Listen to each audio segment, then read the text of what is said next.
वो मतलब कि तापमान मतलब कि मान मतलब कि उसका अंकन होगा है ना। हाँ जो हीट होगा उसका नहीं, उसको आप डिफाइन कैसे करेंगे? स्टैंडर्ड है सर। किसी भी गर्मी या ठंडी की मेजरमेंट हुई करना जो रहती है उसकी मेजरमेंट पूरी तापमान मेजरमेंट नहीं है। अभी मौसम कैसा है? सर सर हमारा जो तापमान का स्टैंडर्ड है वो जो रूम टेम्परेचर जिसको बोलते हैं 55 डिग्री मानते हैं उसको अप्रोक्सीमेट। उससे उसकी नहीं, मुझे उसको कुछ नहीं पता है। नहीं, उसकी मैं flexibility- लेमैन हूँ, मुझे कुछ भी नहीं पता है। उसकी फ्लेक्सिबिलिटी होगा। तापमान किसे कहते हैं आप मुझे समझाना है। सर उसकी फ्लेक्सिबिलिटी को बोलते हैं सर। वातावरण किसकी फ्लेक्सिबिलिटी?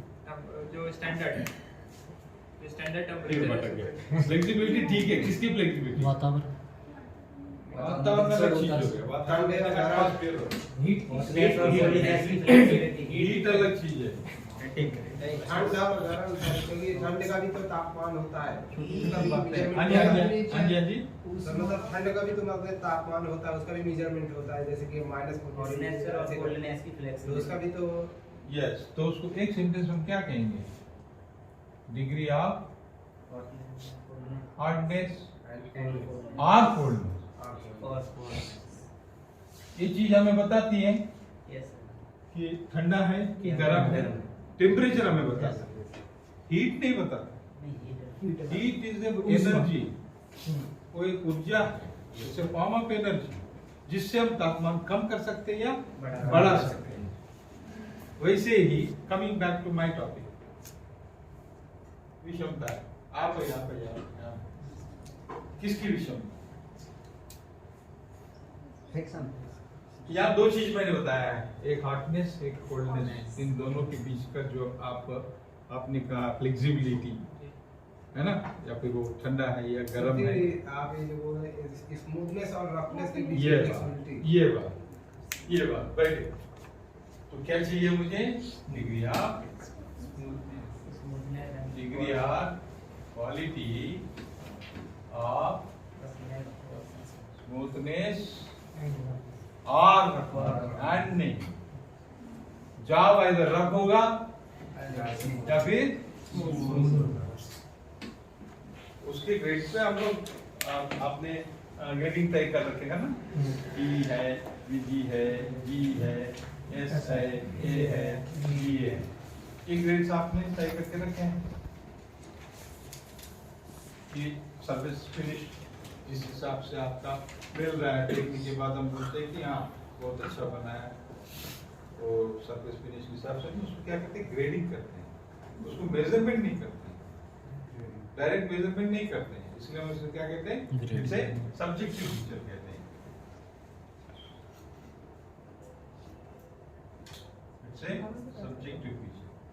सर मेजरमेंट क्यों नहीं करते? मेजरमेंट क्यों नहीं करते? मेजरमेंट करते हैं, हम लोग नहीं करते, ये लेवल में नहीं करते। Quality मेजरमेंट में क्वालिटी कंट्रोल में करते हैं, क्वालिटी कंट्रोल और कैलिब्रेशन में करते हैं, जिसे हम कहते हैं engineering inspection, metrology and engineering inspection. ये एक डिपार्टमेंट होता है, वहाँ पे भी मेजरिंग होता है और QC and calibration, quality control and calibration. यहाँ मेजरमेंट होता है, कैसे होता है वो भी हम करेंगे। कैलिब्रेशन यानी ये चीज सही है उसको प्रमाण करना, गैस करना। अब जैसे आप वर्नियर कैलिपर इस्तेमाल कर रहे हैं, हाँ, वो सही है या नहीं है, उसको इंस्पेक्शन डिपार्टमेंट जांच करेगा और उसको प्रमाणित करेगा, कैलिबर करेगा, कैलिब्रेट करेगा। कैलिबर और कैलिब्रेशन में फर्क है, ठीक है। हम जैसे बोलते हैं कि कैलिबर, ये स्पेलिंग अलग है, CALIBRE।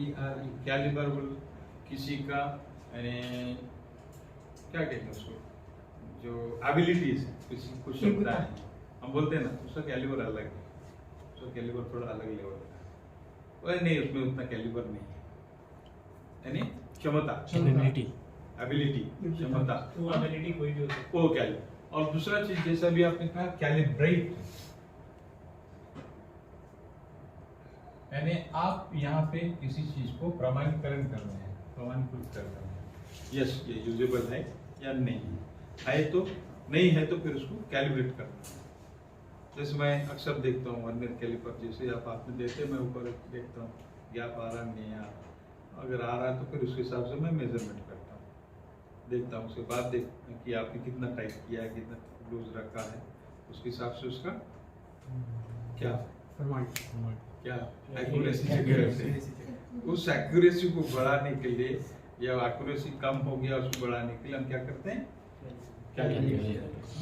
तो आपने पढ़ा होगा स्लिप गेज में कैलिब्रेशन के स्लिप गेज अलग होते हैं, वर्कशॉप के स्लिप गेजेस अलग होते हैं, इंस्पेक्शन स्लिप गेजेस अलग होते हैं, मास्टर स्लिप गेजेस अलग होते हैं, जो कि कैलिब्रेशन में काम है। ठीक है, अब ये ठीक हो गया, सरफेस फिनिश ठीक हो गई। क्या बोलेंगे हम? डिग्री और क्वालिटी और स्मूथनेस और रफनेस। ये हो गया सरफेस फिनिश। ठीक बेटा, लिख लिए?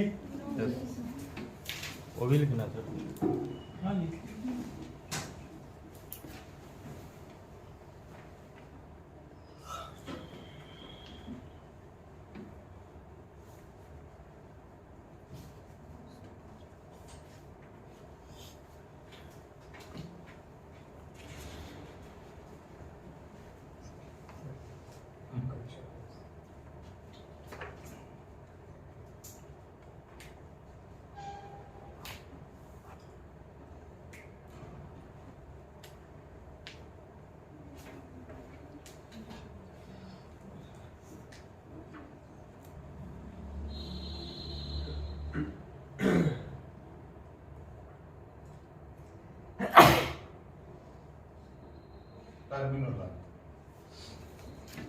इस सरफेस फिनिश के संदर्भ में जो जो टर्म्स प्रयोग में लाए जाते हैं उनका हम एक एक करके अध्ययन करेंगे।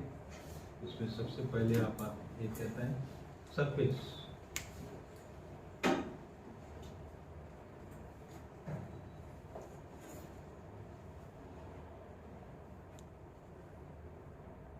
जिसे हम हिंदी में क्या कहते हैं?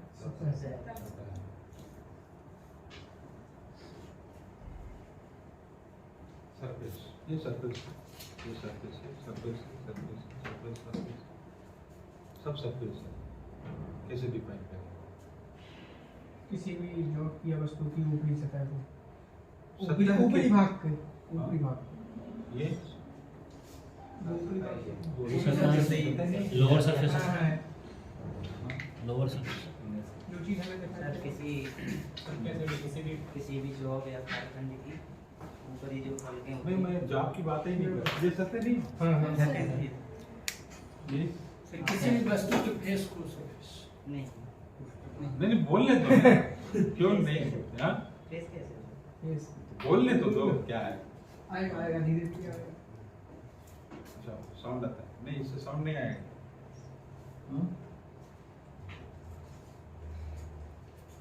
यस, दोनों हाथ मिला के क्या है? कोई बात वो अभी बायोमेट्रिक लगा के गया। बायोमेट्रिक लगाना नहीं है, 450 चला गया लगा के सर। सूरज पंखा चलाएगा। गेट कैसे खोला, हिम्मत कैसे हुई इसकी? हाथ काट लीजिए इसका। अब इसका नहीं बोलेंगे वो बिल्डिंग वाले। हाँ? Everybody can throw the light. अब बोलिए बाबा, बोलिए। किसी भी फ्लैट सतह के भाग को सरफेस फ्लैट सरफेस, इसको सतह नहीं कहेंगे। ये सतह है, है।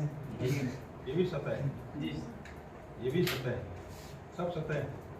किसी भी वस्तु की सभी भागों को सब सतह है। उन्हें बोलते जाओ। So very good, very good. Question sir Question है, what is the definition of surface? Surface हाँ, किसी भी वस्तु के बाहरी परत को सर, बाहरी परत को, परत को, चाहे वो किसी भी दिशा में हो, साइड भी हो, लोअर सरफेस भी हो सकता है, होता है, ऊपर सरफेस भी होता है। अभी तो सर अंदर में खोल के दिखाएं। हाँ तो लोअर सरफेस में तो वो क्लैरिफाई कर ले रहे हैं। हाँ जी, आप कुछ बोलना चाहते हैं? क्यों? मैंने बोला था कब बोले? सर, हाँ जी, हाँ बोलो। किसी द्रव्य या पदार्थ की वह सीमा जो किसी एक पदार्थ को दूसरे पदार्थ से अलग करती है। पदार्थ से एक पदार्थ को दूसरे से अलग करती है। Okay, good. ये सर ये डेफिनेशन है, यानी ये सरफेस है, ये सरफेस है, ये सरफेस है, ये सरफेस है, ये सरफेस है। सरफेस का जब तक रेफरेंस नहीं आएगा तब तक उसका अस्तित्व नहीं होगा। सरफेस यानी क्या है? अस्तित्व है उस चीज का, उस वस्तु का, ठीक, चाहे वो कैसे भी हो, आकार उसका कन्वेक्स हो, कॉन्वेक्स हो, कॉन्केव हो, कुछ भी हो। तो फिर एक बार बताइए, आपने कहाँ से निकाला है? ये सर किताब में पढ़ी थी ना, तो मैं उसको बढ़िया से बैठा के लिखी कैसे बैठा। बोलना है मतलब। Very good, very good. फिर एक बार बोलिए। किसी द्रव्य या पदार्थ की वह सीमा हाँ हाँ, जो किसी एक पदार्थ को दूसरे से अलग करती है, सरफेस का। Very good. बैठिए। तो यहाँ पर भी ऐसे ही है। किधर? कहाँ? कब? कैसे? क्यों? ठीक सर।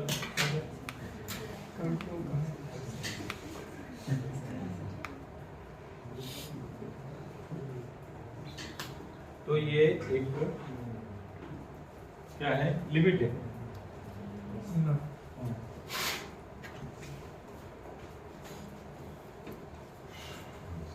क्या बाबा? एक क्या बोलते हैं, यूनिट ऑफ सब्सटेंस और कंपोनेंट।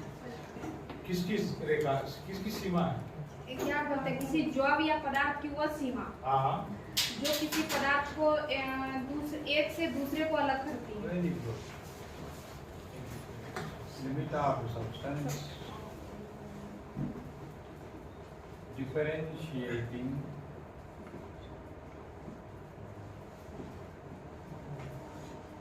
from other substance. ये standard definition. सर कोई आ रहा है, अटेंडेंस लगा।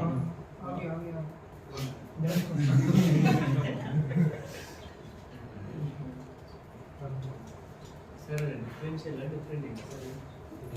Differentiating limit of substance, differentiating from other substance. पदार्थ की वो सीमा जो दूसरे पदार्थ से अलग कर देती है। अच्छा, आप लोगों का ये SP 46 में पेज नंबर 198 खोलिएगा।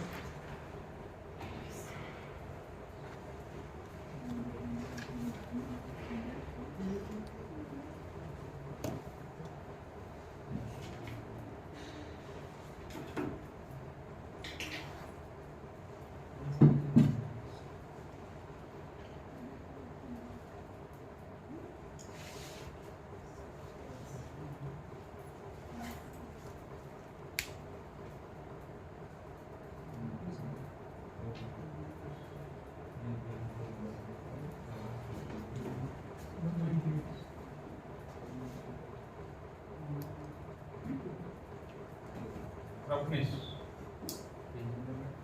क्या कहते हैं इसे?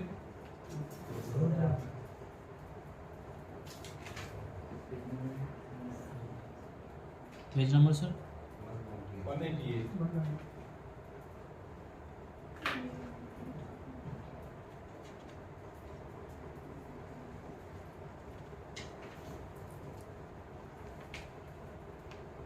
हाँ, रफनेस को कैसे डिफाइन करेंगे?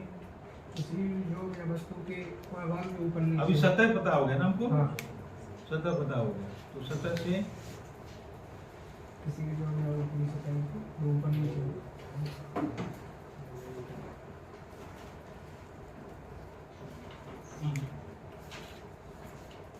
किसी भी जो या वस्तु हाँ, बोलिए बोलिए बोलिए भैया। सर किसी भी सतह या मतलब कि किसी भी सतह पर जो जब हम मतलब कि फ्रिक्शन का एहसास करते हैं जब फ्रिक्शन का आवाज होता है वह हम क्या कहते हैं, उसे हम कहते हैं रफनेस कहते हैं। हाँ? तो क्या कहते हैं उसको हम?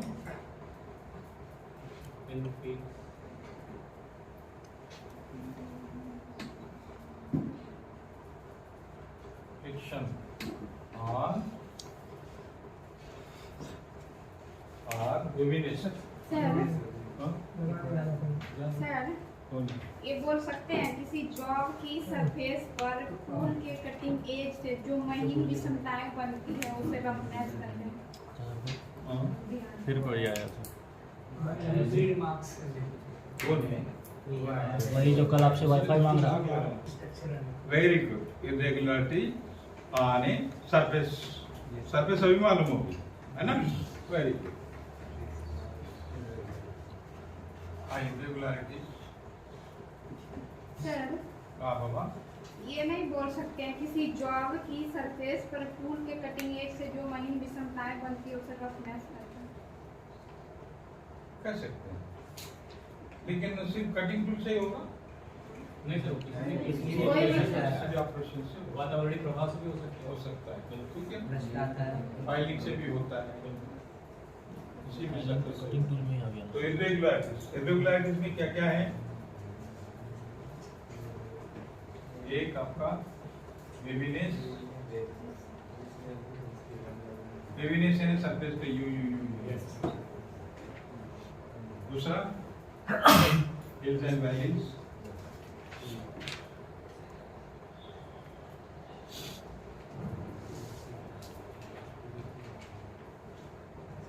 उसको किसी को ना किसी को तो बुरा बनना पड़ेगा।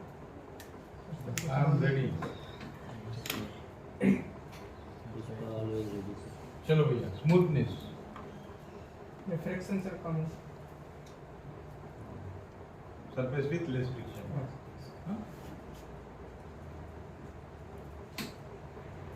सरफेस विथ लेस, अब तक हमने कहा था इरेगुलरिटीज कहा था, लेस इरेगुलरिटीज और लेस फ्रिक्शन।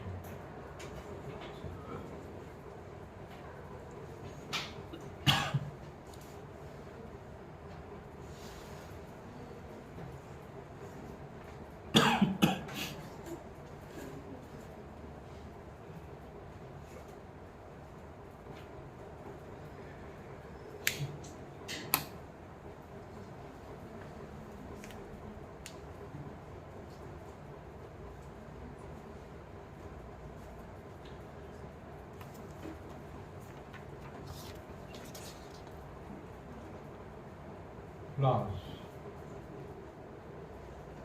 कभी सुने हैं? ये सुना है। सुना है, बस बोलो। कितने समय बता सकते हैं? कुछ तो आइडिया होगा। गूगल है? हाँ, नो प्रॉब्लम। क्या लिखा है?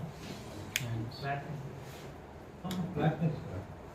This is also one of the type of surface. Sir क्या लिखा इस समझ गए आपने? लेंस फ्लैंक समझ में आ रहा है? कोई बात नहीं। FLAWS, flowers.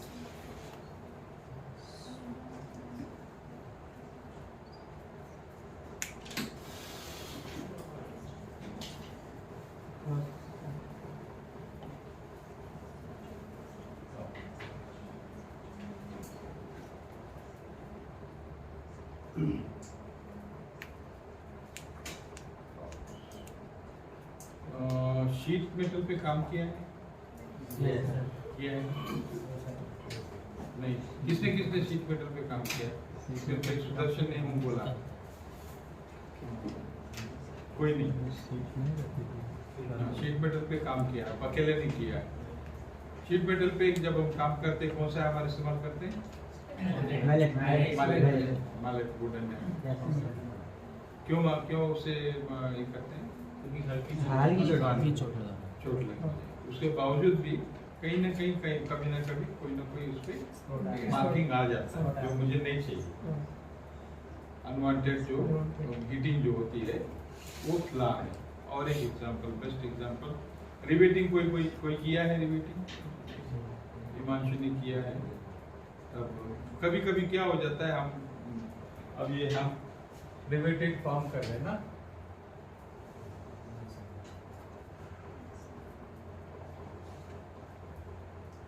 ये स्टैंडर्ड 8 है।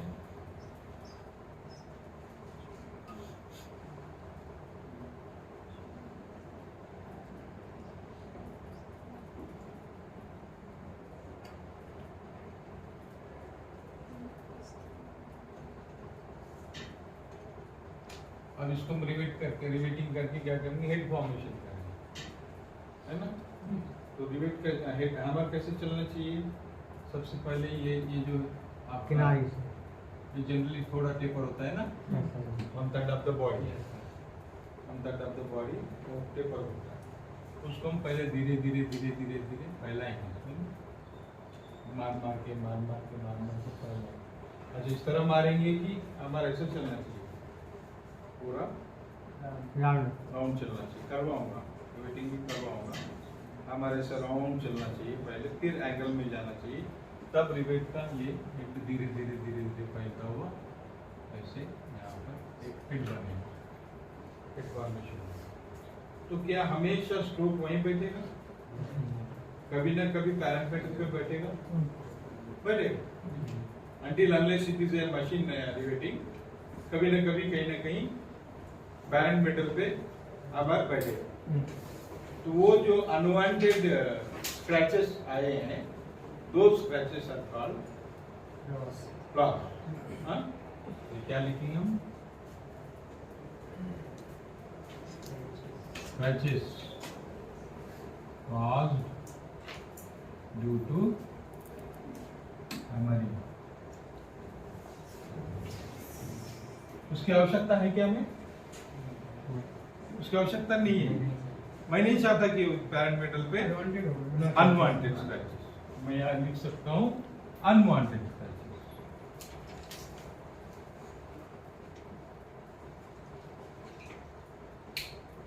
तो ये हो गया आपके इम्पोर्टेंट पार्ट्स और हैं।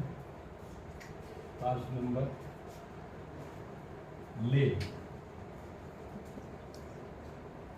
का जानते हैं, किसी सरफेस पर जिस दिशा में फिनिशिंग की जाती है उसे ले कर। Very good. So it's a direction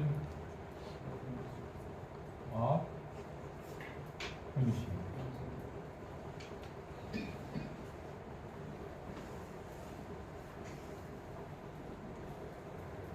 floss को दूर करने के लिए या उनसे बचने के लिए कोई कुछ नहीं, मशीन रिवेटिंग करना है। हैंड रिवेटिंग कर रहे तो आपको कहीं ना कहीं बैठे ही गए, वो आएगा ही, कैसे तो आएगा। लोग फ्ला कंपलसरी। मशीन रिवेटिंग फ्ला का मतलब है, एक्चुअल डिक्शनरी मीनिंग में फ्ला का मतलब है कहीं ना कोई गलती, दोष, कहीं ना कोई त्रुटि। तो वो त्रुटि जो है अनवांटेड है, आवश्यकता नहीं है मुझे, मगर आ गया, क्या करूं। अच्छा, और एक बात, वो उस पे बिल्कुल आपने ध्यान हटा दिया, गगन, सूरज और कोने, वो कर लीजिए। हाँ, कंप्लीट कर, पता नहीं कब टपक जाए, मांग ले, हम अपनी तैयारी में लगे रहे। हाँ बाबा, ले का बोल दिया आपने ये उसी तरह हो जाएगा सर, जिस तरह से जॉब बनाते हैं जब 100% कोहेरेंस नहीं आता। मशीन से रिवेटिंग, क्या तुझे मशीन से रिवेटिंग 100% फ्लॉलेस होगा। हाँ, यानी कम से कम फ्ला नहीं आएगा। फ्ला को हटाने के लिए क्या करना है पूछा तो मैंने कहा मशीन रिवेटिंग। तो वहाँ तो गर्म किया जाता है, गर्म करके उसको और प्रेस करते हैं, तो उसका खांचा बना होता होगा। हम खांचा बना होता है, लॉली बोलते हैं उसको। हाँ, लॉली।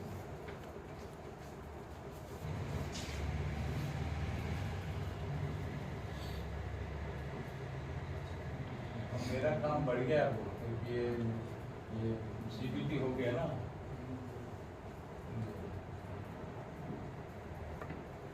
भले ही 4 सवाल ही आएंगे, लेकिन कहाँ से आएंगे पता नहीं। किस चीज वास्ट है। 4 सवाल यहाँ के आएंगे, 4 सवाल कैलकुलेशन के आएंगे, 25%, 50% ऐसा रहेगा। 25 ड्राइंग, 25 वर्कशॉप। हाँ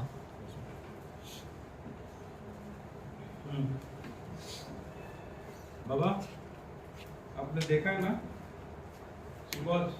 यस सर, बराबर देके थोड़ी सी हाँ बराबर देखिए, ये क्या कहते हैं? ले ये क्या लिखे? क्या बोलते हैं, सिंबल ऑफ। नहीं बाबा, इसको क्या ले कहते हैं? बराबर है। इसको समानांतर ले सर। Excellent, very good. इसे कहते हैं पैरेलल। तो जब सरफेस है इस पर ऐसे जाए,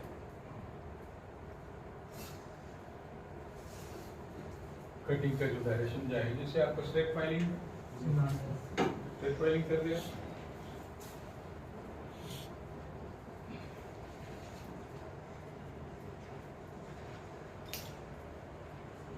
दूसरा बाबा दूसरा लंबवत ले। Very good, perpendicular.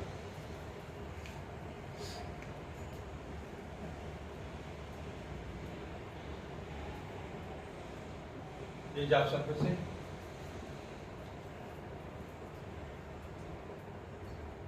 मैं आपसे कहता हूं क्रॉस फाइलिंग करो,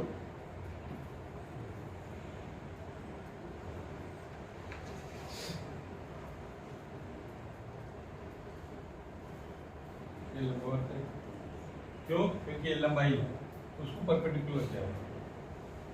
यहाँ पर ये लंबाई है, उसको पैरेलल जा रहा है। ये कुछ भी हो सकता है, आपका मशीनिंग ऑपरेशन भी हो सकता है आपका, लेकिन हम लोग इधर है तो मैं हैंड आपको ऑपरेशन। फाइलिंग का फाइलिंग करो। परपेंडिकुलर। और दूसरा क्रॉस ले। गुड,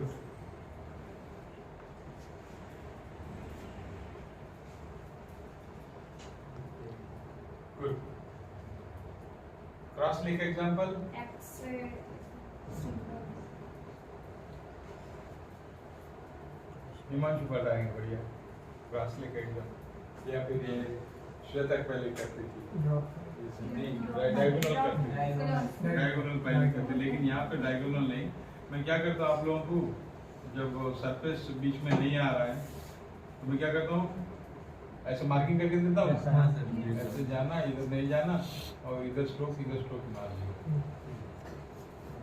वो हो गया आपका क्रॉस लेग। यानी पैरेलल भी और परपेंडिकुलर दोनों मिला करके cross leg.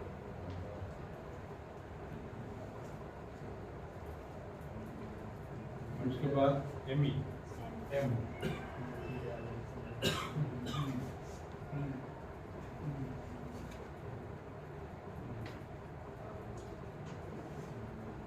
Multi directional job surface से, इसमें कोई डायरेक्शन सर एक सेंटर ले भी होता है ना, आगे जाएंगे। ये दो को होता है मतलब दो होता है ना। अब यहाँ पर मल्टी डायरेक्शन क्या है? कोई डायरेक्शन फिक्स नहीं, कहीं से भी जा सकते हैं आप। स्ट्रेट लाइन कर लीजिए, या फिर ये ऐसे भी एक पे जाता है, जो मशीनिंग में होता है ना, मशीन टूल में होता है मल्टी डायरेक्शन, ऐसे जा रहा है, ऐसे जा रहा है, इसको कोई डायरेक्शन नहीं है, प्रॉपर डायरेक्शन नहीं है, वो मल्टी डायरेक्शन है।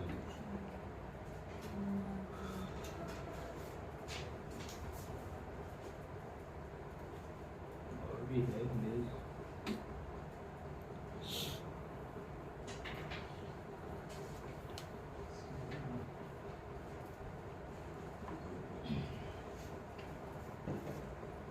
सी,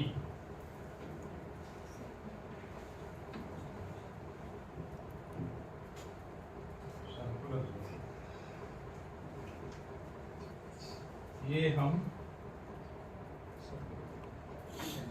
ये जॉब सर्विस है, ऐसे ही जा रहा है। ये जो है ना सर्कुलर में जा रहा है।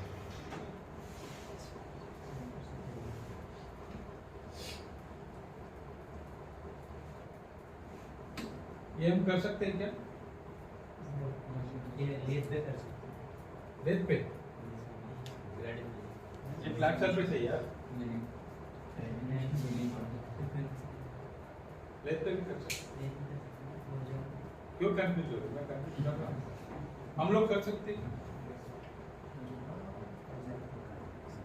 मैनुअल का जेल मैनुअल ले लेते, मैनुअल नहीं कर सकते। मैं बोलता मैं मैनुअल भी कर सकता हूँ। कैसे? आपके लिए तो सारा पॉसिबल है। मैंने किसी को बताया था ये। हाँ बताया। एक हम क्या कहते हैं लैपिंग टूल बनाएंगे। लैपिंग टूल मैंने वो दाल घोटनी मिलती नहीं कि 10-20 रुपए वो लेके आए, उसको काट लो। ये दाल घोटनी,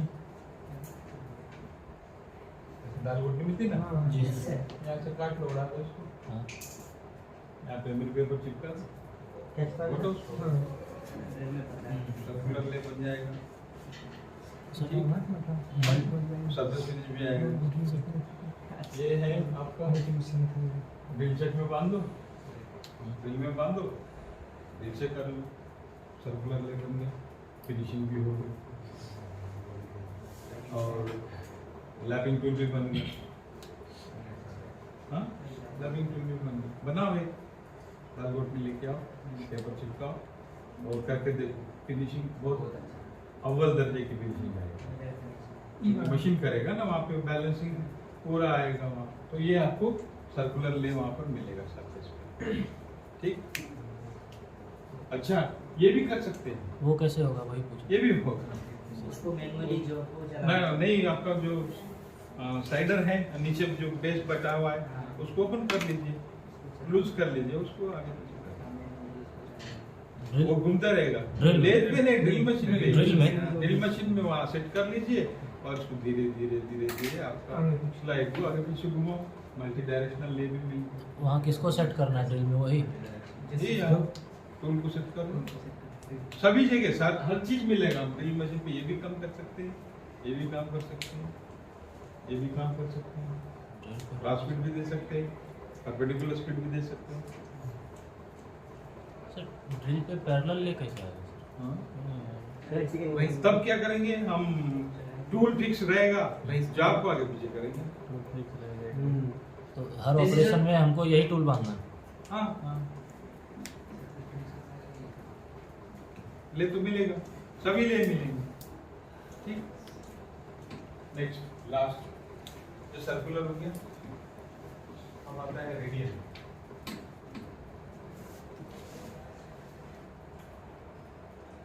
रेडियल अच्छा, इसके सिंबल है ना? जी सर।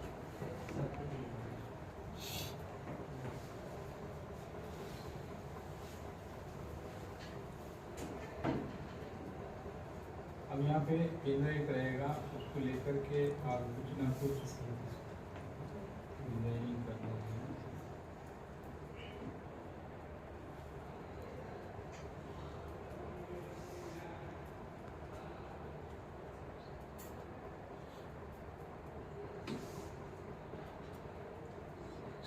बोलेंगे ये भी कर सकते हैं, यस ये भी कर सकते हैं, टीपी करेंगे।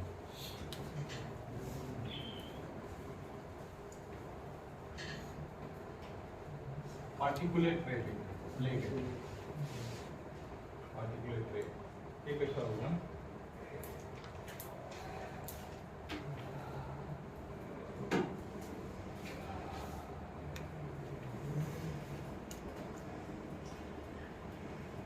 इसका एग्जांपल कोई बता सकते हैं?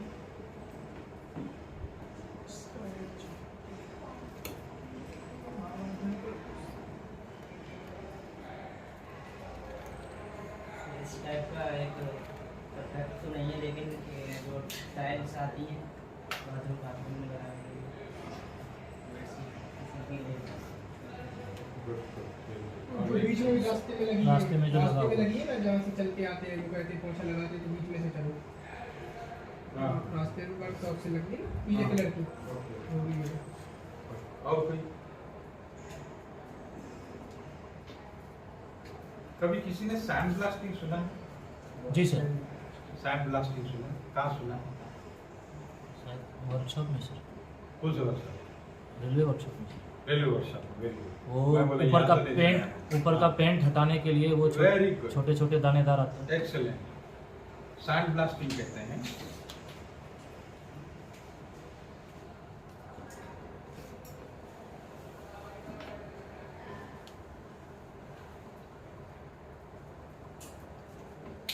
सैंड ब्लास्टिंग से क्या होता है कि एक बहुत बड़ा रूम होगा, बहुत बड़ा रूम। जी सर। जैसे अब जैसे कार के लिए ये कार का भी सैंड ब्लास्टिंग होता है, कार के बॉडी का भी सैंड ब्लास्टिंग होता है। तो चारों तरफ से ना सैंड है ना Forcefully रखना है। तो उसका जो पेंट का मटेरियल है ना, पेंट वेंट जो है पूरा फट जाता है और सरफेस है ना थोड़ा सा मार खा जाता है, हल्का छोटा-छोटा spot आता है। पेंट बैठना चाहिए। हम लोग खुरसते हैं ना कोई चीज को, जी। दीवार पे पेंट लगाना है तो पहले हम थोड़ा सा क्या करते हैं, स्क्रैपिंग करते हैं। स्क्रैपिंग। स्क्रैपिंग करने के बाद ही पेंट लगाते हैं, सो दैट वो से बैठ जाए, है ना। कोई स्मूथ सरफेस पे अगर कोई चीज बिठाना है तो वहाँ उसको हम स्क्रैच करते हैं, थोड़ा सा रफ सरफेस करते हैं, उसके बाद वहाँ पर पेंट करते हैं। तो ये जो प्रोसेस होता है सैंड ब्लास्टिंग का, सैंड है ना बहुत फोर्स से उस बॉडी पे मारा जाता है, तो मारने के बाद पूरा पेंट है ना निकल जाता है उसका, और बॉडी पे हल्के छोटे छोटे सैंड कितना होता है, बहुत महीन दानेदार से 0.5 मिलीमीटर से 1 मिलीमीटर मैक्सिमम, उतने का वो है ना हल्का सा अपना इम्पैक्ट छोड़ देता है, उसको असर छोड़ देता है। तब उसके ऊपर क्या करते हैं, पहला कोट लगाते हैं, पेंट करते हैं, फिर दूसरा तीसरा फाइनल ऐसे कोटिंग करते हुए जाते हैं। तो तब जो सरफेस हमें मिलता है ना उसे कहते हैं पार्टिकुलेट क्ले। पहले नहीं था ये, पहले की किताबों में आपको नहीं मिलेगा, अभी लेटेस्ट मिलेगा आपको particulate clay. After sand blasting. Sand blasting के सैंड ब्लास्टिंग ऑपरेशन से हमको ये सरफेस मिलता है, लिख के रख लीजिए जी। बाजू में। सर एक सवाल, बस याद रहेगा। सैंड ब्लास्टिंग में जो वो सर सैंड यूज़ किया जाता है हाँ जी। वो मेटल होता है, मेटल फील तो किए हैं, बहुत छोटा छोटा दाना होता है, क्योंकि सिलिकॉन तो नहीं काम करेगा, नहीं होगा।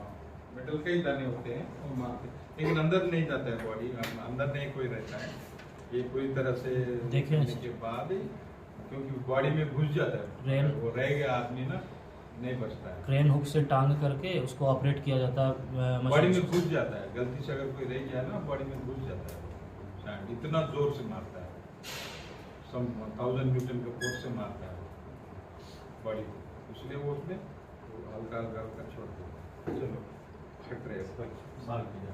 सर रेडियल लेगा कोई एग्जांपल? यस, रेडियल लेकर आज यहाँ क्या हो रहा है ना, ये सरफेस है ना नीचे सर्कुलर नहीं, हाँ उसको नहीं, इसमें तो करके उसने जैसे बोला दोनों सर्कल हैं, यहाँ पर क्या हो रहा है ना, टूल का मूवमेंट है ना, टूल का मूवमेंट एक केंद्र से बाहरी तरफ जा रहा है, जैसे आप बोल रहे थे, जिसे हम कहते हैं फेसिंग ऑपरेशन टर्निंग में कर रहे हैं, फेसिंग ऑपरेशन, या फिर बाहर से आप अंदर जा रहे हैं या फिर अंदर से बाहर, लेकिन फेसिंग बाहर से कभी नहीं होता है, सेंटर से बाहर की तरफ करना है, वो फेसिंग हो गया। यहाँ पर ना एक यानी टूल का ही डिजाइन ऐसा रहेगा, टूल का ही डिजाइन ऐसा रहेगा कि आप प्रेस करो तो वो पर्टिकुलर डिजाइन आपको वहाँ पे मिलेगा, फिर दूसरे जगह प्रेस करो वो दूसरी जगह मिलेगा, तो वो अपना छाप छोड़ेगा। छाप छोड़ेगा। जैसे तो सर इसको क्या ऑपरेशन बोलेंगे कोई सर? ये छाप- ऑपरेशन ही है, जैसे बफिंग बोलते हैं, बफर देखा आपने, बफर नाम सुना है? डाई होता है बफर क्या? शॉप था ना? हाँ, बफर शॉप। डाई अलग से, बफर सुना है ना? बफर शॉप बफिंग टूल्स अलग होते हैं, बफिंग टूल्स जैसे अलग टूल्स होते हैं, जैसे मुझे सरफेस चाहिए कोई, अच्छा बर्तन पे देखते होंगे डिजाइन आप, जी सर। बफिंग का वो सेंटर पे आते हैं बर्तन पे। नहीं, अलग डिजाइन भी आता है, ये भी आता है, ये भी आता है, ये तवे पे आता है, तवे जी पे- पीछे साइड हाँ तवे पे आता है क्या रहता है? जो एल्युमिनियम के बर्तन रहते हैं सर आज उसपे के ऐसे- इंडक्शन वाले जो तवे हैं। आजकल आते हैं, देखो इंडक्शन वाली इंडक्शन वाले बर्तन जो होते हैं सर, यहाँ करते हैं, बफिंग करते हैं। थोड़ा नीचे उतर जाएंगे ना, लेफ्ट साइड में पूरे दुकान रखे हुए हाँ सर, वो जो वो हाँ, ग्राउंड के आगे है ना, ग्राउंड के आगे पूरे बर्तन बीच वाली है। तो वहाँ जो कढ़ाई कढ़ाई बताया ना, हाँ कढ़ाई सर। कढ़ाई में आजकल अंदरूनी सरफेस जो है ना, सरफेस ऐसे नहीं दे रहे, ये डिजाइन है, मारते जाता है उसके हाथ में वो रहता है खांचा बना होता है। तो सर इससे सरफेस फिनिश हो जाएगा? हाँ हो जाएगा, सरफेस फिनिश तो हो जाएगा, डिजाइन देने के लिए एक प्रकार का डेकोरेटिव, एक डेकोरेटिव आइटम। इसके स्पॉट आएंगे सर, फिर उससे तो उसमें वो बनेंगे है ना? नहीं, और जैसे अगर ये अपनी छाप छोड़ेगा हाँ तो कहीं ना कहीं इसके ये अंदर जाएगा उसके मटेरियल पे, उसमें तो ये यहाँ पे भी जाएगा, यहाँ पे भी तो आपको सब क्या में- बन रहे हैं, सभी में बनेगा, सब में जाएगा फिर। सब में इल्जन वैल्यूज तो हर जगह बनेंगे। ये आजकल क्या है, स्टाइल बन गया है, वो एक प्रकार का डेकोरेटिव आइटम जैसे दिखता है, ले रहे हैं। एक राउंड मार लेना शाम को ऐसे जाके थोड़ा सा। देखिए सर वो जो अरे उस दिन पटाखा बनाता रहा है जैसे हाँ तो उनके बर्तन पास में। एक मशीन होता है, जस्ट वो जिप मारते हुए जाते हैं, बस डेकोरेट कर डेकोरेट करने, डेकोरेट।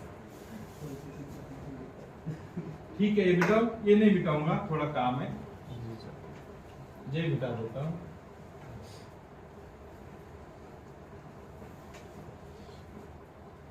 हाँ जी, फिर कमिंग टू माय पॉइंट, इतनी किताबें क्यों खोल के रखा? कोई 63 का होगा सर, कोई 91 का होगा। ये सब है ना इंटर रिलेटेड है।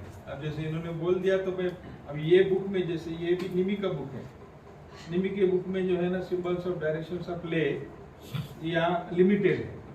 अब जैसे यहाँ 2014 की बुक में देखा तो थोड़ा सा अपडेटेड है, अलग है थोड़ा, एक चीज अलग नहीं है।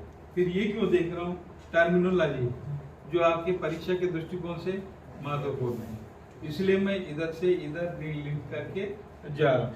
अच्छा, ये यहाँ पे जो परोसा गया है ठीक से नहीं परोसा गया है, मैं यहाँ से जो कुछ उठा रहा हूँ वहाँ से कुछ उठा के क्रमबद्ध यहाँ पे अलग तरीके से। क्रमबद्ध कर- सिस्टमेटिक तरीके से बहुत सा परोसा बुक है। में ना, बहुत सा बुक में ये फ्री वाला नहीं रहता है। फी नहीं है बाबा, नहीं रहता। फी नहीं है, फी अभी यानी अपडेट नहीं हुआ ना, निमी भी अपडेट नहीं हुआ। नहीं।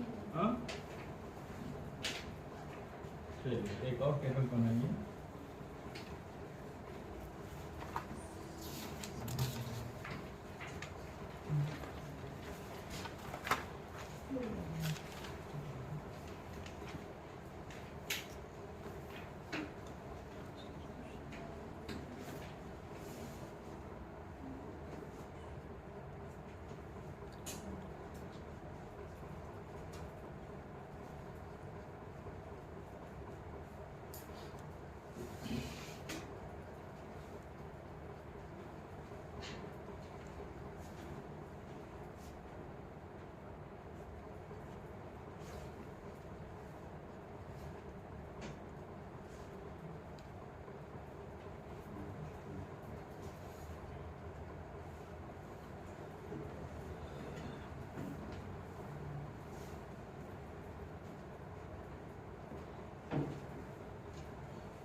पहला सिंबल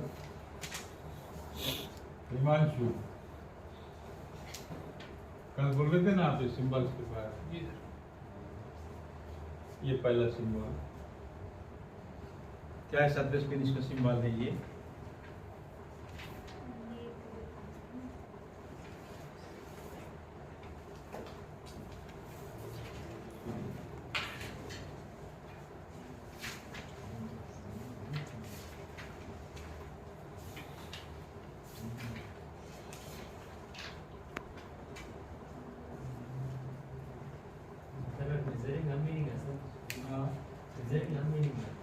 मीनिंग मेजरिंग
लाया था क्या इनको?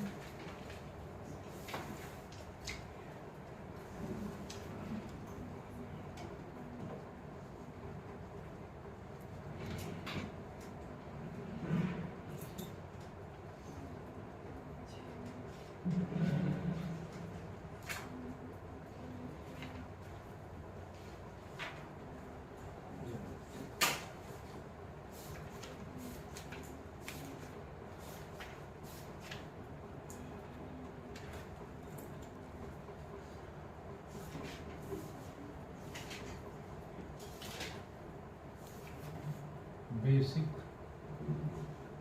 Graphical symbol. अच्छा, इसका डायरेक्ट मीनिंग कहीं नहीं दिया हो, अलग अलग जगह से अलग अलग मीनिंग लेके मैं लिख रहा हूँ। बेसिक ग्राफिकल सिंबल, इसका अर्थ होता है एनी मैन्युफैक्चरिंग प्रोसेस परमिटेड। इसका अर्थ होता है any manufacturing process permitted।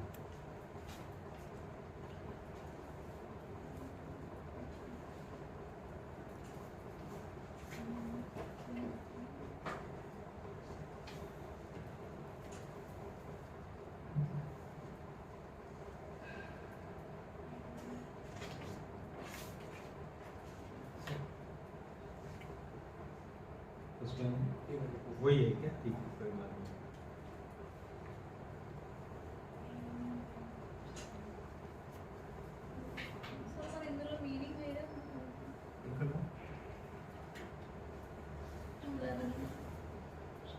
Page number meaning में క్లియర్ లేదని నేను ఎక్కడి నుంచి తీసుకున్నంటే 198 అవుతుంది. 198 left side expanded graphical symbol ఇక్కడ క్లోజ్ అవుతుంది.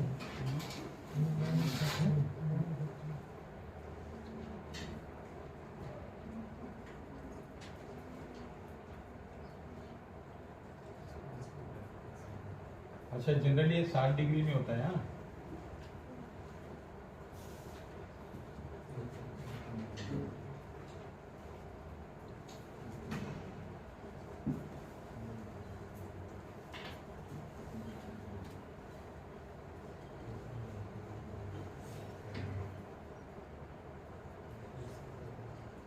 एक्सपेंडेड ग्राफिकल सिंबल 198 में है। ये मीनिंग्स जो है ना 198 में है लेफ्ट साइड में। Material shall be removed.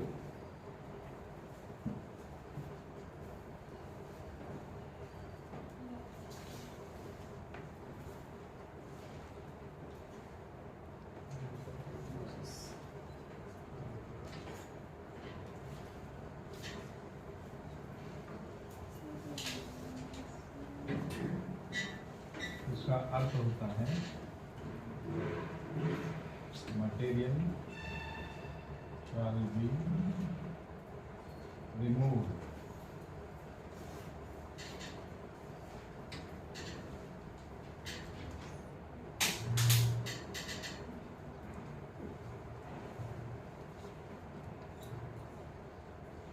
The surface is to be machined।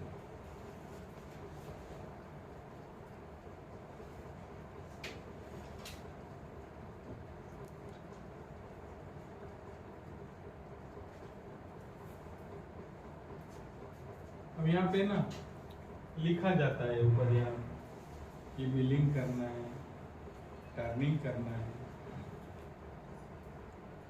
कौन सा ऑपरेशन करना है और किस लेवल तक करना है, वो एक्यूरेसी यहाँ पर दी जाती है, यहाँ पर लिखा जाता है। और उसको कैसे रीड करते हैं, कैसे इंडिकेट करते हैं वो हम देखेंगे। सब जस्ट बेसिक सिंबल का भी देखेंगे। उसे कहते हैं इंस्क्रिप्शन, इंस्क्रिप्शन ऑफ सिंबल्स। ये पहला सिंबल बेसिक ग्राफिकल सिंबल, जहाँ पर any manufacturing process is permitted. आप कुछ भी एडिशनल ट्रीटमेंट जो भी करना है जो आपके कंपटीशन के लिए कर सकते हैं। यहाँ पर machine is to be machine milling करना है या टर्निंग करना है, जो भी है यहाँ पर आपको दिखाया जाएगा, इंडिकेट किया जाएगा।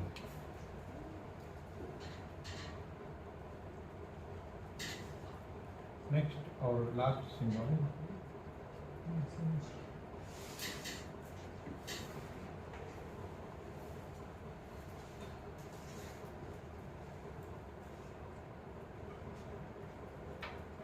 इसको भी कहते हैं एक्सटेंडेड एक्सपांडेड करेक्ट लिखा।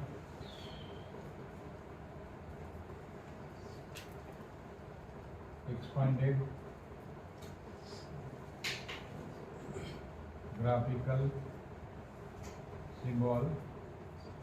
तो आप बता सकते हैं इन दोनों के हिसाब से इसका क्या होना चाहिए? सर नीचे वाला मैं मटेरियल को अलग करता था ना, ये यहाँ पे मशीनिंग हो रहा है, यहाँ मटेरियल शैल बी रिमूवल होता है, ये रिमूवल नहीं शैल नॉट बी रिमूव। यहाँ कोई भी ऑपरेशन नहीं होगा, यहाँ से आपको मटेरियल हटाने का अनुमति नहीं। तो क्या लिखा है आज पर स्टैंडर्ड जैसे लिखा है मैं वही लिखता हूँ, लैंग्वेज नहीं चेंज कर रहा हूँ। Material shall not be remove.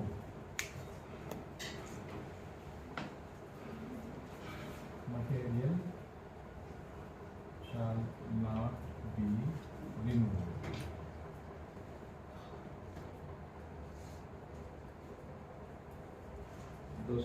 में क्या दूंगा है? Removal of material not permitted.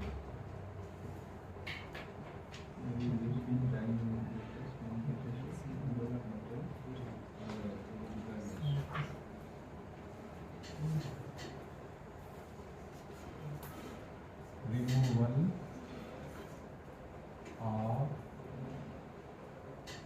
material not permitted.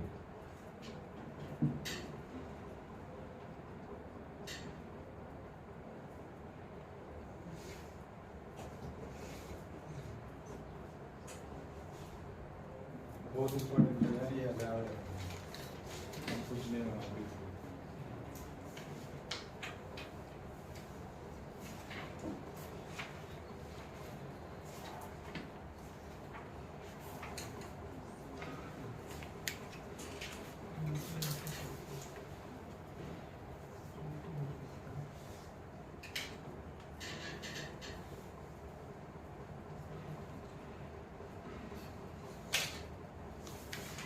दोनों लाइन का मीनिंग तो एक ही है, फिर भी दो लाइन क्यों लिखते हैं सर? हाँ मीनिंग एक है। हाँ वो material shall not be removed और removal of material not permitted.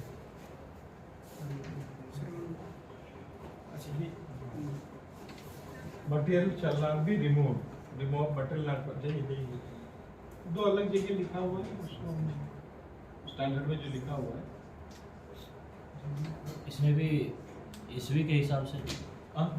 Yes yes yes.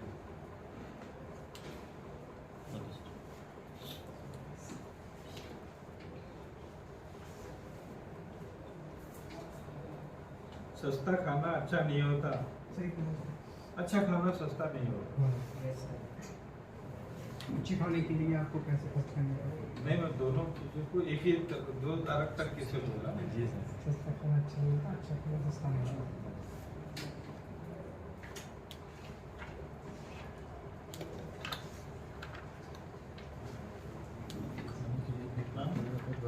बात एक ही है ना। 63 में वो जब डेफिनेशन था उसको थोड़ा उल्टा पुल्टा करके 93 में डाल लिया। अच्छा मैंने अभी टेबल भी बनाया है, तो कौन सा पेज नंबर था यार? सर्कुलर ले हैं, रेडियल ले हैं, सर क्रॉस ले में क्रॉस बहुत वाले नहीं इम्पोर्टेंट है क्योंकि एग्जाम में आए। इस प्रकार से सिंबल दिया जाए। फिर इसे सिंबल दे के नाम पूछो। हाँ कौन सा लेना? कुछ भी पूछ सकता है। सर हाँ सर्कुलर रे जो है फाइन से यू भी तो हो सकता कर है, सकते हैं। एक मिडिल पोर्शन में आ सकता है। कर सकते बीच में सर्कल के फाइल से अजय सर कुमार सर्जन बहुत बढ़ गया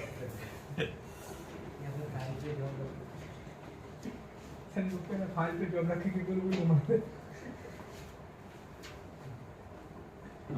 फाइल पे जॉब रख के गोल घुमाना। वैसे भी आप तो घसते ही है फाइल पे।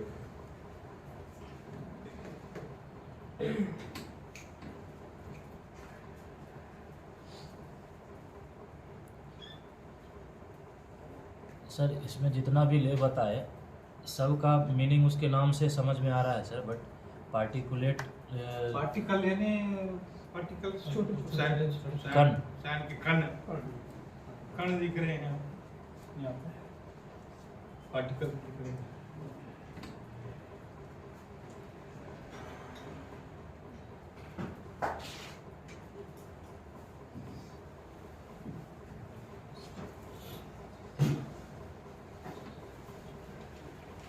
सर क्या बाबा? ये सिंबल दे इसमें जो मतलब बताया गया इसमें सर मशीनिंग प्रक्रिया ही होगी सर। हाँ भैया। मतलब जैसे अब हम हाइलिंग पे हाथ से कर रहे हैं हाँ तो ये सिंबल से बनाया इसमें एक मशीनिंग में प्रक्रिया ही होगी, मशीन से हाँ मशीन ये सिंबल से मशीन के लिए machine material shall be removed. The surface is to be machine. तो दोनों चीजें, वो दो वाक्य क्यों लिखा, जैसे शिवम ने पूछा कि भाई दो वाक्य क्यों लिखा, तो वहाँ पर दो आपको प्रोबेबिलिटीज है, दो चीजें हो सकती है, मटेरियल रिमूव करना है और दूसरा मशीन। और जैसे आप ये अभिषेक ने पूछा सर आप सिर्फ मशीनिंग ही नहीं है, बाय हैंड भी कर सकते हैं, ठीक? सर वो जो सर्कल बना हुआ है तीसरा वाला सिंबल बना हुआ है हाँ वो जो सर्कल बना हुआ है और उधर में आपने सिंबल लिखा है तो उसके जो 60 डिग्री का एंगल है उसमें सर आपने सीधी लाइन बनाई है वहाँ पर सर वो ये वाला हाँ उसके वो ट्रायंगल जो बना हुआ है ना सर ये हाँ तो वहाँ पर ऐसे सीधी लाइन की है और इधर में जो सिंबल बना है जो हमें बताता था कि सर उसमें मटेरियल रिमूव नहीं करना है, ठीक है ये वाला है। हाँ तो सर वहाँ पर अगर वैसे सर्कल बना रहेगा तो सर वो सामने वाले का मतलब ही नहीं है, मतलब ही नहीं उसको कोई मतलब नहीं, वहाँ कुछ नहीं आएगा क्योंकि वहाँ आपने कुछ काम नहीं करना, यू आर नॉट अलाउड, हाँ बिल्कुल you are not allowed to do anything. Material उस जगह पे उसमें सर परपेंडिकुलर रहे नहीं वो सिंबल नहीं आएगा, मतलब ही नहीं, मतलब रहेगा ही नहीं रहेगा।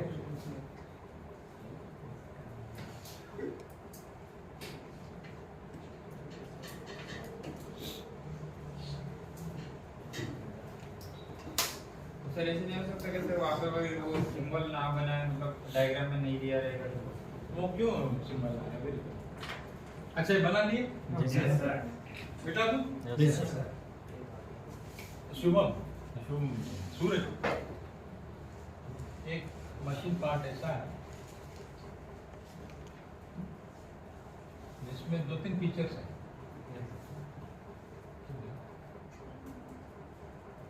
अब यहाँ पर ये कुछ अलग ऑपरेशन हो रहा है,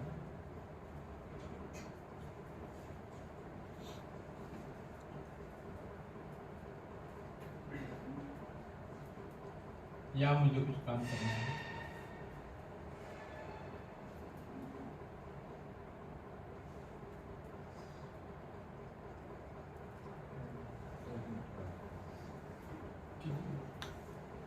इतना पोर्शन कुछ एक स्टेप पे समझो, और यहाँ बिल्कुल छूना नहीं है, यहाँ से मटेरियल हटाना है, यहाँ बिल्कुल हटाना नहीं है। सर वो ऊपर में ऑपरेशन लिखा हुआ है। ऑपरेशन लिखो, टर्न मिल जो भी है वो ऑपरेशन लिखेंगे और वहाँ स्पेसिफिकेशन लिखेंगे। अभी उन्होंने पूछा कहाँ, हिमांशु ने अभी थोड़ा पूछा कि 1 ट्रायंगल 2 ट्रायंगल 3 ट्रायंगल आते हैं, उसका क्या मतलब है, हम आगे उससे पता चल जाएगा। इसलिए मैंने कहा कि ये बहुत बड़ा चैप्टर है एलएफटी के पास, छोटे छोटे आप लोग देख लीजिएगा, कौन से हैमर स्क्रैपर ये वो सब आप लोग देखें, उसमें कुछ डाउट्स है तो हम लोग डिस्कस करेंगे। जो बड़े चैप्टर्स है, जो कवरिंग चैप्टर्स है पर्टिकुलरली आपका कॉम्पिटिटिव एग्जाम के लिए, ये सब ऐसे ऐसे ही यहाँ से ही आते हैं। कॉम्पिटिटिव में आपको नहीं पूछेगा डार्ट पंच का एंगल कितना है बोल के, उनको भी मालूम है, आपको पता है बोल के।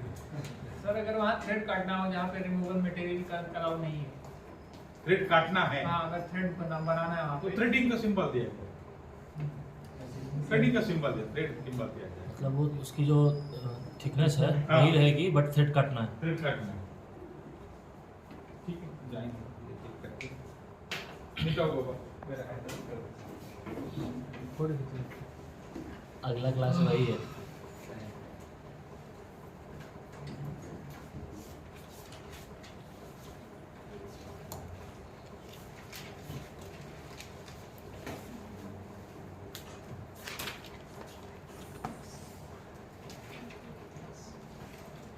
हाँ जी ब्यूटी जी, कितने ग्रेड होते हैं?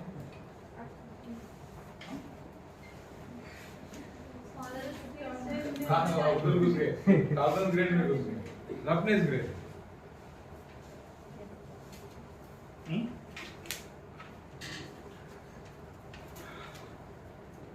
बोलिए।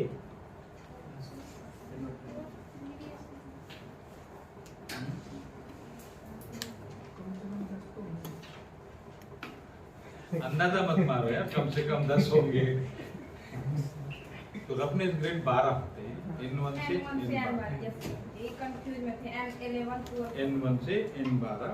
तो N1 जो होता है जो फाइनेस्ट ग्रेड होता है, N12 जो होता है रफेस्ट ग्रेड होता है। तो उनका जो वैल्यू है ना 50 माइक्रोन से 25 माइक्रोन के बीच में, 50 माइक्रोन से 25 माइक्रोन। तो हम से ग्रेड है आपका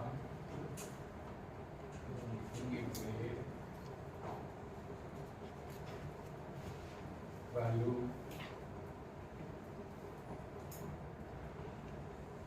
और सिंबल भी साथ में बना लेते हैं।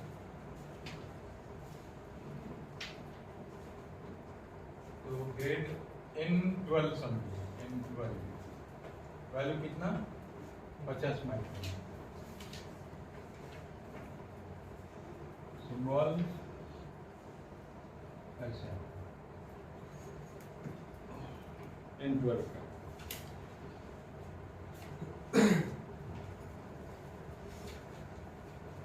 ये N11 N10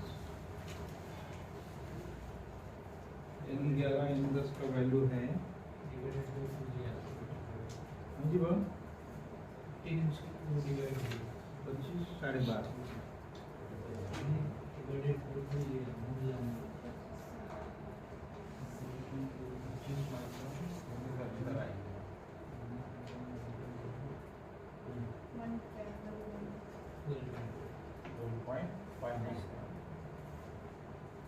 ये एक ग्रुप हो जाता है, ये दूसरा ग्रुप हो जाता है।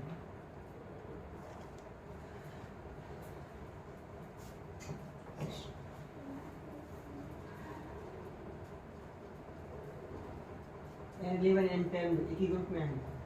हाँ ये उसको सिंबल लेके आएगा।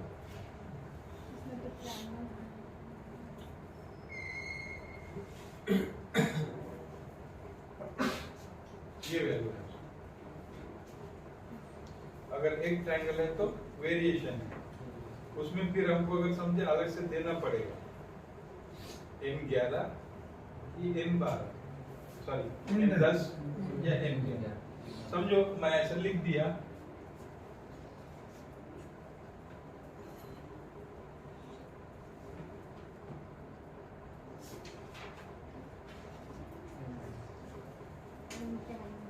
वैल्यू क्या होगा, यानी एक्यूरेसी कितनी होगी 12.5 माइक्रोन, यानी कितना 125 0.125।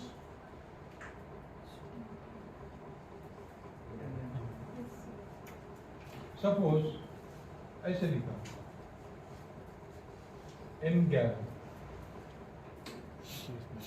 यानी कितना 25 माइक्रोन जी वैल्यू क्या होगा? 0.000005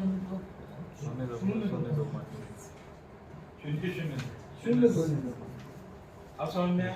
यस सर। हाँ? आगे बढ़ते हैं। n कितना होगा?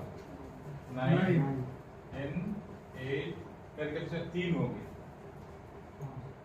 यहाँ 3 हो, n8 और n7 यहाँ 3 हो।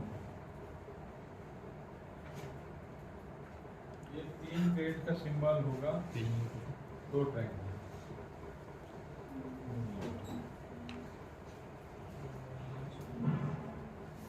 वैल्यू है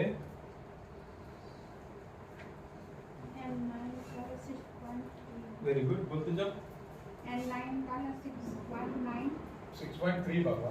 सॉरी सर 6.3 हाँ और N8 का है 3.2 वेल करेक्ट, 3.2 करेक्ट है। हाँ N7 का है 1.6 करेक्ट 1.2।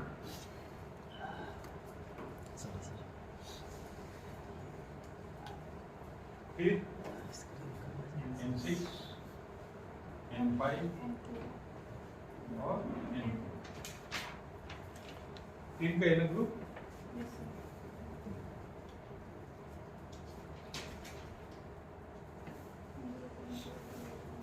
यहाँ पे सिंबल होंगे कितने? डबल उसमें होगा डबल ट्रायंगल डबल क्या होगा? 3 होंगे, 3 3 ट्रायंगल।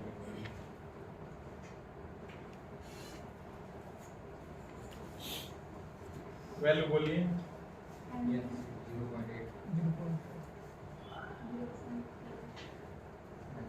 माइक्रोन इन 5 0.4 माइक्रोन। 0.2 माइक्रोन। क्या देख रहे हैं आप? घटते क्रम में है सर। क्या पढ़ रहा है? आधा होते जा रहा है, लेकिन सर एक्यूरेसी ऑलमोस्ट डबल होती जा रही है। जैसे जैसे ग्रेड बढ़ रहा है वैसे वैसे एक्यूरेसी डबल होते जा रही है। वैल्यू कम हो रहा है, एक्यूरेसी बढ़ रही है। हाँ जी, next n3 into n1।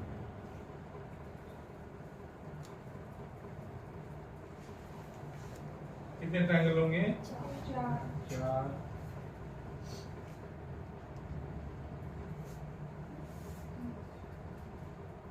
Value बोलते जाइए, देखने की जरूरत नहीं है।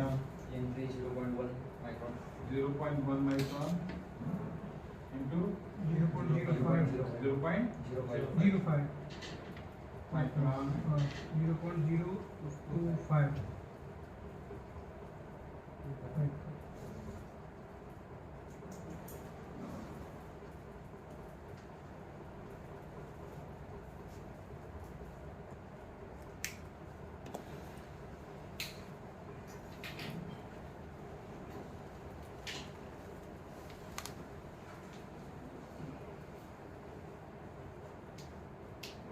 सिर्फ यहाँ भी तो यहाँ ही थोड़ा कंफ्यूजन है ना, बाकी सब ये सिर्फ एक कंफ्यूजन है, बाकी सब पाएंगे कि सब आधे आधे होते हुए जा रहे हैं। ये एक ही याद रखना है 6.3 वाला। बाकी देखिए 50 का आधा, 25 का आधा, 12.5। यहाँ पर क्या होना चाहिए? 12.5 का आधा नहीं होता, 6.3 नहीं होता है, कितना होता है? 6.25 होना चाहिए है ना 6.25। 6.25 को क्या किया उसने?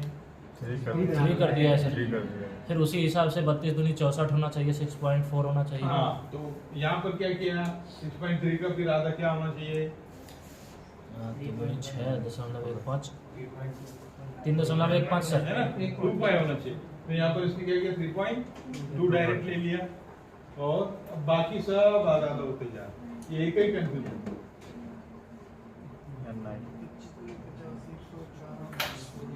लेकिन ये वैल्यू कभी बदले नहीं है, 63 से अब तक वही वैल्यू चले आ रहा है, अभी भी वही वैल्यू है। तो आपको सपोज ऐसा दिखाया जाएगा और इसके ऊपर देंगे n1, इसका वैल्यू ये होगा, ऑप्शन ये रहेगा। सर ये सवाल पूछता है, उसने पूछा है, इसको मत पूछता है, ये लिखा है MIP मोस्ट इम्पोर्टेंट लिखा है। डी एंड डी दोनों ये सब्जेक्ट जो है ना, ये थ्योरी में भी आपको, इंजीनियरिंग ड्राइंग में भी है, दोनों में। इधर नहीं आया तो उधर आना ही आना है। दोनों में पूछ सकता हूँ। और ये 3 ट्रायंगुलर वाला है तो पूछता है, तो 2 ट्रायंगुलर वाला, सिंगल और फोर्थ में नहीं पूछता, इसी दोनों में से पूछता है, N9 से लेके N4 तक, हाँ इसी में पूछता था। ऊपर नहीं जाएगा। नहीं, ऊपर और फोर्थ में नहीं पूछेगा और ऊपर नहीं पूछेगा। ठीक।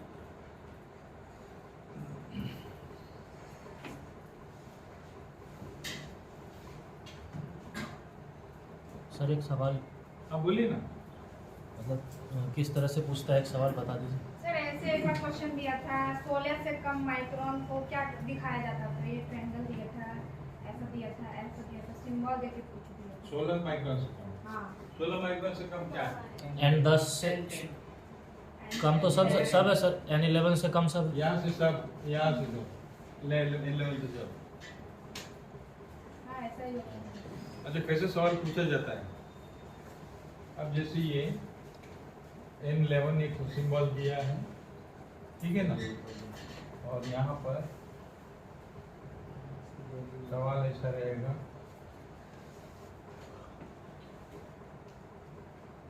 Accuracy of the surface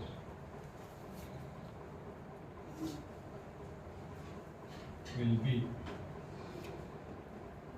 A कितना माइक्रोन, बी कितना माइक्रोन, सी कितना माइक्रोन, डी कितना माइक्रोन। वो वैल्यू आपको याद रहना चाहिए। तो जैसे 50 माइक्रोन दिया है ऑप्शन ए में, तो हमको एक्यूरेसी क्या देना है उसका? 25 माइक्रोन सही आंसर होगा। 25 माइक्रोन डायरेक्ट वैल्यू दी रहती है। ये ऐसा दिया रहेगा सिंबल, ये सिंबल दिया है, उसका वैल्यू लिखना है। अच्छा, उस क्वेश्चन के साथ वो सिंबल रहेगा रहेगा। N11, उसका वैल्यू क्या है? इसका वैल्यू क्या है? तो रहेगा ही वो point। अंडरस्टैंड। सरफेस वैल्यू क्या होगा? तो कहीं दिया जाएगा 50 माइक्रोन, 25 माइक्रोन, 12.5 माइक्रोन, ये कितना होना चाहिए? 11 कितना होगा? 25 माइक्रोन। 25 माइक्रोन ऐसा दिया जाएगा। या तो वैल्यू माइक्रोन में हो या mm में। तो ये आपको बिल्कुल पक्का याद रखना है। एक से एक ही तरीका है, 50 याद रखिए, नीचे 25 याद रखिए, उतने हो। ये एक ही वैल्यू है जो आपका यूज करता है।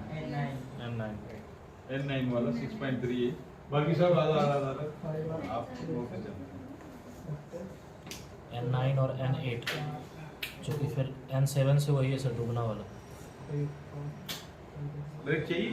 नहीं चाहिए? बेटा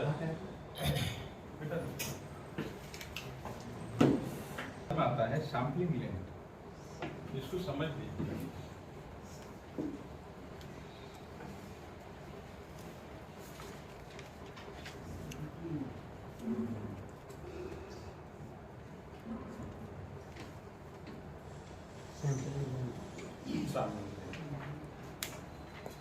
आपने स्टैटिस्टिक्स तो पढ़ा होगा, 7वीं 8वीं में था, सांख्यिकी। सांख्यिकी है ना, जहाँ पर हमने मीन निकाला था, माध्य माध्यक बहुलक, है ना, एवरेज निकाला था। ఎప్పటికీ ఫోన్లో ఏం చూస్తున్నా? మళ్ళీ క్లాస్, ఏం క్లాస్?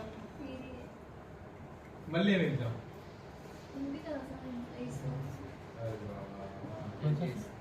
क्लास अलग चल रहा, पैरेलल क्लास। अब कौन सा एग्जाम सर? पता नहीं कौन सा एग्जाम है ये एग्जाम? इसको एमपीएससी सर। हाँ डिग्री का है। ये स्टैटिस्टिक्स। तो हमने क्या निकाला था? मीन, अरिथमेटिक मीन, एवरेज, कुछ याद है? तब हम सैंपल लेते थे, क्लास में इतने बच्चे हैं, सबको ये सब्जेक्ट का टेस्ट हुआ, उसमें इतने मार्क्स मिले, तो कितने मार्क्स मिले, ग्रुपिंग करते थे, एवरेज बनाते थे, ये ग्रुप में इतने, ये सैंपलिंग करते थे। हाँ? तो उसको दूसरे वर्ड्स में कहते हैं पॉपुलेशन भी बोलते हैं, इतना पॉपुलेशन लिया, इतना सैंपल लिया।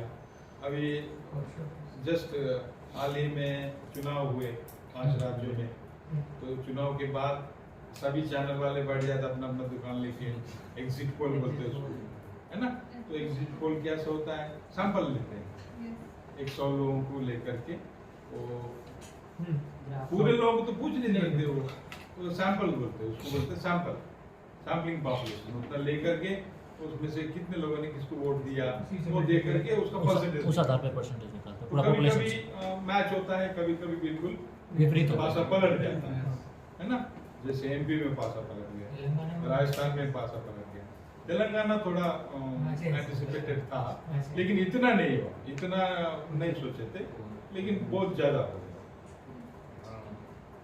लेकिन एक ही डायरेक्शन में गया, 63 वगैरह था तो 70 प्लस हो गया, मगर राजस्थान बिल्कुल उल्टा पड़ गया। तो क्या होता है सैम्पलिंग में, जैसे अभिषेक किसी और को वोट देगा, बताएगा नहीं, वो बोलेगा नहीं, अंदर हाथ मार के बाद में कमल बोल देगा, तो क्या हो गया, उल्टा हो गया ना, भाषा एकदम पलट गया, तो सैम्पलिंग उसका गलत हो गया। अब मैं ये सब चीजें क्यों बोल रहा हूँ, क्योंकि मुझे पढ़ना है अभी सैम्पलिंग लेंथ के बारे में। तो कोई भी चीज हम यानी जब उसका एनालिसिस करते हैं, स्टडी करते हैं, तो हम एक सैंपल लेते हैं, जैसे अभी थोड़ी देर पहले मैं बताया, हमको कोई चीज़ का क्लास में कितने लोग आप लोग यानी फर्स्ट क्लास के ऊपर है, नीचे है, उसके लिए मुझे क्या करना पड़ेगा, एक डाटा बनाना पड़ेगा, एक सैंपल करना पड़ेगा, बाद में फिर मैं क्या करूँगा, उसको कंपेयर करूँगा, तुलना करूँगा। वैसे ही एक सैम्पलिंग लेंथ जो है ना, जिस सरफेस का मुझे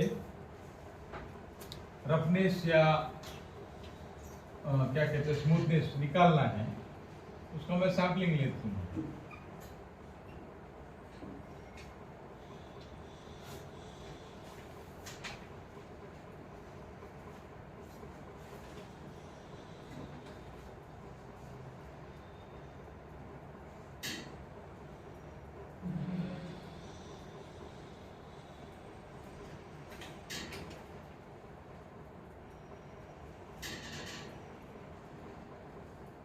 इसे कहते हैं sampling length.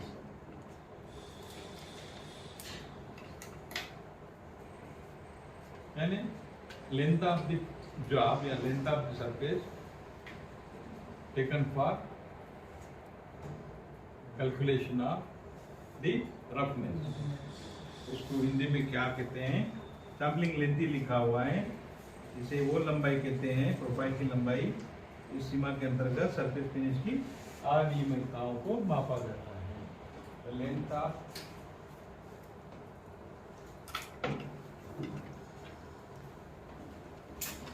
job or a profile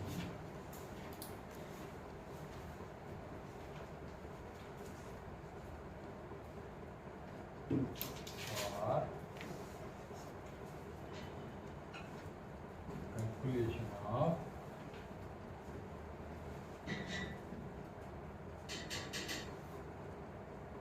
roughness value.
क्या कर रहे हैं, क्या कर रहे हैं, हाँ, कुछ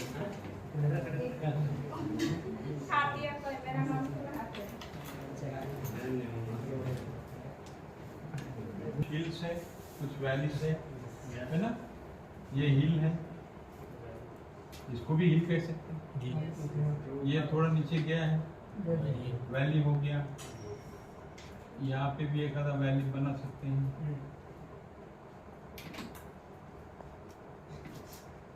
तो इसमें हिल्स और वैलीज का एवरेज निकाला जाता है। सपोज ये R1 है,